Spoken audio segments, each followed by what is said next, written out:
आप सब लोग। मैं डॉक्टर पूजा दीवान आप सबके रूबरू हूँ। तो आज का जो हमारा टॉपिक है वो है एक्सरसाइज इन प्रेगनेंसी। कपड़े भी मैंने बिल्कुल एक्सरसाइज वाले पहने हैं, देखें। Absolutely ready to go gymming, isn't it? गर्भवती महिलाओं को गर्भ के दौरान व्यायाम, एक्सरसाइज, वर्जिश करनी चाहिए कि नहीं करनी चाहिए? एक ही मत है हम सबकी, और ये मत है कि हाँ जी, तो व्यायाम, एक्सरसाइज, वर्जिश करना गर्भावस्था के दौरान आवश्यक है और काफ़ी हद तक अनिवार्य भी है।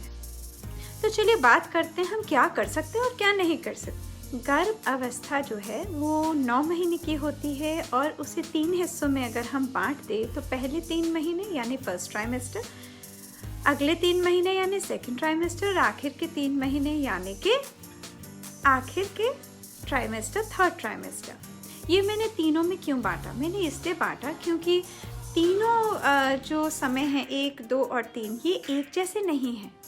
पहले 3 महीने जो होते हैं उसमें बच्चा हमारे कोख में आया होता है, अभी वो चिपका होता है, उसने अपने पैर गाड़ने हैं, उसने इम्प्लांट होकर स्ट्रॉन्ग होना है।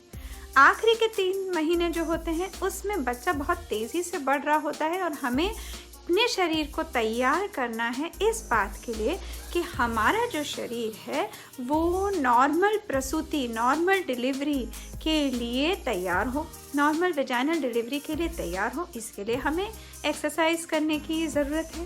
बीच के 3 महीने जो होते हैं वो हेल्थ और स्वास्थ्य के हिसाब से सबसे अच्छे होते हैं, क्योंकि पहले 3 महीने में तो उल्टी आ रही होती है, जी मचला रहा होता है, भूख नहीं लग रही होती है, अटपटा सा लगता है।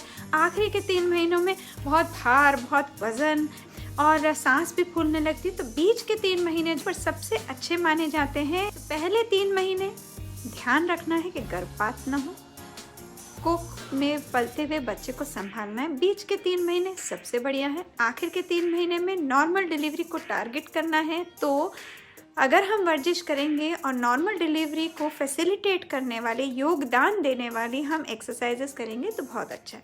प्रेगनेंसी नॉर्मल है, लो रिस्क प्रेगनेंसी है, तो उसको व्यायाम करने से गर्भपात, मिसकैरेज, प्री मैच्योर डिलीवरी यानी समय से पहले प्रसूति और लो बर्थ वेट बेबी यानी कि कमज़ोर बच्चा या वज़न में कम बच्चा, ये दोनों होने के चांसेस नहीं होते।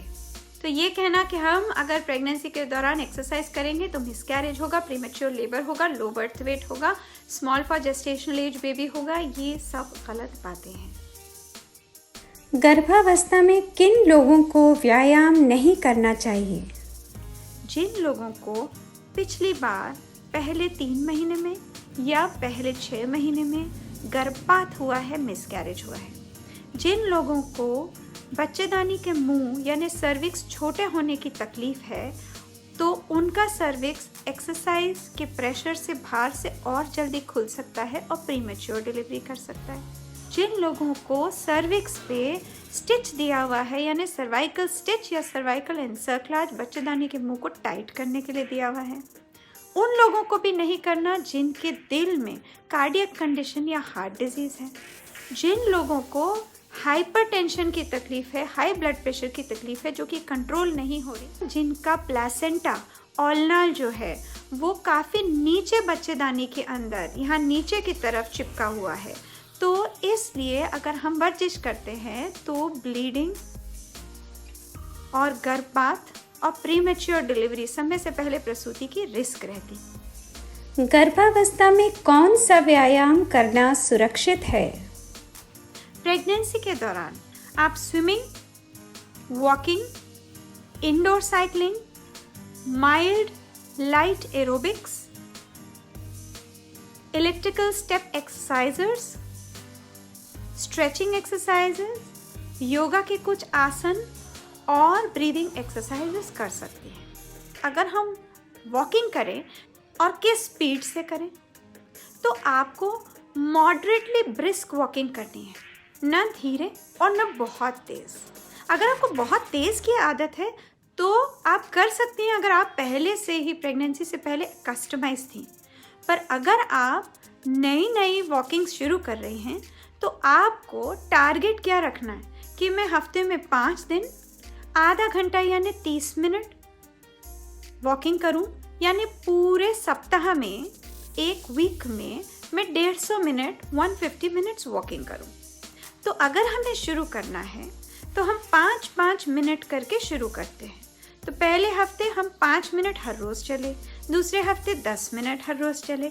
ऐसे करते करते हम 6 हफ्ते में 30 मिनट प्रतिदिन कम से कम हफ्ते में 5 दिन चल सकते हैं। इसका मतलब ये है कि आप जब चलें तो आपके दिल की धड़कन तेज़ हो, हमें हार्ट रेट बढ़ानी है, उसमें घबराने की बात नहीं है, पर इतनी ही बढ़ानी है कि चलते वक्त आप बिना हांफे, बिना सांस फुलाए बातचीत भी कर सके कंफर्टेबली।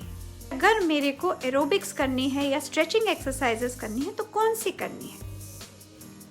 वो एक्सरसाइजेस करनी है जिसमें कि आपकी बैक की अच्छे से स्ट्रेचिंग हो, आपके हाथों पैरों की स्ट्रेचिंग हो, और पेल्विक फ्लोर एक्सरसाइजेस बहुत ज़रूरी हैं, खासकर कि आखिरी के 3 महीने में।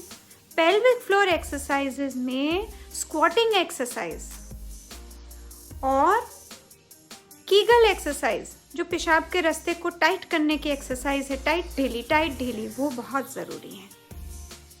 आप योगा एक्सपर्ट से भी संपर्क कर सकते हैं और अपने फिटनेस ट्रेनर से भी संपर्क कर सकते। एक्सरसाइज आप पहले प्रेगनेंसी के कर रहे थे, नहीं कर रहे थे, ये जानना ज़रूरी है। यदि आप प्रेगनेंसी से पहले एक्सरसाइज कर रहे थे तो आप जिस भी किस्म की एक्सरसाइज कर रहे थे, आपके शरीर को उस एक्सरसाइज को करने की आदत है। आप वही एक्सरसाइज प्रेगनेंसी के पूरे 9 महीने कर सकती हैं, पर अपने डॉक्टर से सलाह मशवरा ज़रूर करिएगा। हो सकता है कि डॉक्टर कहे कि हाँ आप यही एक्सरसाइज कर सकती हैं, पर इसकी इंटेंसिटी, इसकी स्ट्रेंथ कम कर लीजिए और मॉडरेशन में यानी नपा-तुला एक्सरसाइज करिए। यदि आप प्रेगनेंसी से पहले एक्सरसाइज नहीं कर रही थी बिल्कुल, तो प्रेगनेंसी में एक्सरसाइज करना शुरू करिए, ये ज़रूरी है, आपके हित में है। तो हम कौन सी एक्सरसाइज कर सकते हैं? सबसे पहले हमें वो एक्सरसाइज करनी है जो आपका शरीर जिस चीज़ को एडजस्ट कर सके। दूसरी बात, हमको एक्सरसाइज अगर हम पहले नहीं कर रहे थे तो हमें अचानक से बहुत ज़्यादा इंटेंसिटी स्ट्रेंथ की एक्सरसाइज नहीं करनी, धीरे धीरे बढ़ाना है। गर्भावस्था में व्यायाम करते समय किन बातों का ख्याल रखें? कौन कौन सी बातें हमें एहतियात में रखनी चाहिए कि अगर हम व्यायाम कर रहे हैं, एक्सरसाइज कर रहे हैं, तो अभी हमें नहीं करना है, ये वार्निंग साइन है, कुछ गड़बड़ हो रहा है मेरे साथ एक्सरसाइज करते हुए। यदि आपको पैल्पिटेशंस होने लगे, धुक धुक धुक धुक, चक्कर आ रहे हैं, मैं फेंट हो रही हूँ, पेट में नीचे की तरफ दर्द हो रहा है या ब्लीडिंग हो रही है, तो बिल्कुल नहीं करनी है एक्सरसाइज, उसी वक्त रुक जाना है और डॉक्टर से संपर्क करना है। भरे पेट कभी भी व्यायाम नहीं करना चाहिए, उल्टी की तकलीफ हो सकती है। खूब पानी हमें व्यायाम एक्सरसाइज से पहले, दौरान और बाद में पीना चाहिए। बहुत टाइट जकड़े हुए कपड़े नहीं पहनने चाहिए और वेल सपोर्टेड ब्रा और स्पोर्ट्स क्लोथिंग पहननी चाहिए। गर्भावस्था में व्यायाम करने से क्या फ़ायदा है? प्रेगनेंसी में लोअर बैक पेन होती है, पीठ में नीचे की तरफ जो दर्द होती है उसमें फ़ायदा होता है, बैक पेन रिलीफ होता है स्ट्रेचिंग से भी और फोकस्ड बैक मसल एक्सरसाइजेस से। जब पेट बाहर को आता है तो बैक जो है सीधे की जगह ऐसे करके होने लगती है, तो ये जो हमारे को बैक में लोअर एब्डोमेन की हैवीनेस की वजह से, बच्चे की वजह से जो स्ट्रेन आता है, यानी जो हमारा पॉस्चर यूं हो जाता है या हम टेढ़े से हो जाते हैं, वो पॉस्चर हमारा ठीक होता है, हमारा स्टेमिना बढ़ता है। स्टेमिना बढ़ेगा तो एंड्योरेंस बढ़ेगी, स्टेमिना एंड्योरेंस बढ़ने से नॉर्मल वेजाइनल डिलीवरी में हमें फ़ायदा होगा कि हम सांस ज़्यादा अच्छे ले पाएंगे, प्रेशर ज़्यादा अच्छा कर पाएंगे, और अगर फोकस्ड एक्सरसाइज करेंगे तो किस तरह से हमको ज़ोर लगाना है, बीच में सांस लेना है, कौन सी मसल्स को यूज़ करना है, ये सब चीज़ों की जानकारी भी मिलेगी और शरीर को भी उसकी आदत पड़ेगी। प्रेगनेंसी में वज्रासन कर सकती हैं क्योंकि डाइजेशन में बहुत ही फ़ायदा होता है। एक और प्रेगनेंसी के दौरान जो एक्सरसाइज का फ़ायदा है कि अपनी पाचन शक्ति बढ़ती है और ख़ासकर कॉन्स्टिपेशन जो कब्ज़ी है वो कम होती है। कि जो लोग व्यायाम करते हैं उन लोगों को डायबिटीज़ जो कि प्रेगनेंसी के दौरान होती है यानी जेस्टेशनल डायबिटीज़, और ब्लड प्रेशर जो कि प्रेगनेंसी के दौरान आता है यानी प्रेगनेंसी इंड्यूस्ड हाइपरटेंशन, ये दोनों बीमारियां होने की रिस्क कम हो जाती है। क्योंकि व्यायाम करने से जो ग्लूकोज है उसका पाचन बेहतर होता है और ब्लड प्रेशर भी ज़्यादा कंट्रोल में रहता है।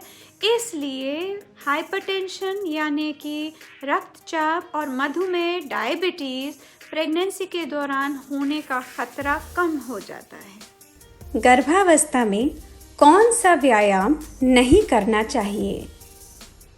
वो एक्सरसाइज जिसमें गिरने का डर हो या बॉडी टू बॉडी कांटेक्ट हो, यानी धक्का लगे, इम्पैक्ट लगे, फोर्स लगे, पेट पे चोट लगने का रिस्क बढ़े, जैसे कि गिरने का डर साइकिलिंग में भी, इम्पैक्ट फॉलिंग प्रेशर का डर बॉक्सिंग में, कांटेक्ट एक्सरसाइजेज जैसे कराटे, टाइकोंडो, बहुत ज़्यादा जंपिंग बेस्ड एक्सरसाइज, उछल कूद वाली एक्सरसाइज, बहुत ज़्यादा वज़न उठाने वाली एक्सरसाइज, ये ना करें। इसी के साथ मैं आप सबसे विदा लेती हूँ। यदि ये शो पसंद आया तो खूब इसको बाकी लोगों के साथ शेयर करें, मेरे फेसबुक के पर्सनल पेज पर कांटेक्ट करें, यूट्यूब पे कनेक्ट करें। इसी के साथ आप सबको गुड बाय, शब्बा खैर, नमस्कार।